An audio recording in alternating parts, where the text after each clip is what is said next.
morning. Dozens of jobs and new opportunities for the healthcare industry coming right here to the city of Cleveland. Yeah, now that Canon Healthcare is moving its headquarters right here. 19 Sewell Williams joining us live. And Noel, the new headquarters has already picked out a location.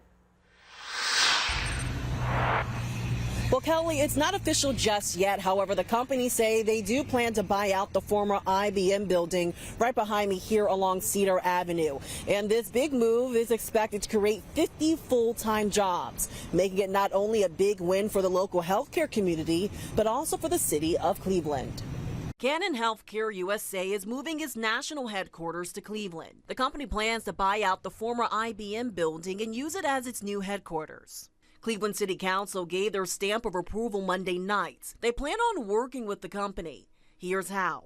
With a job creation income tax incentive program. According to the state, it's a refundable and performance-based tax credit. Canon plans to invest over $33 million. The money will go towards making improvements, machinery, and equipment. The goal is to create a state-of-the-art imaging and research center.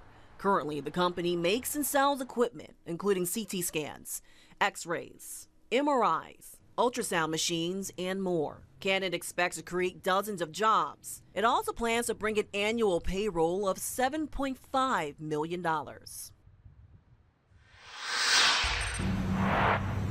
Right now, we don't know exactly when the headquarters will be up and running. However, the city is providing a 5-year payroll tax credit with the company.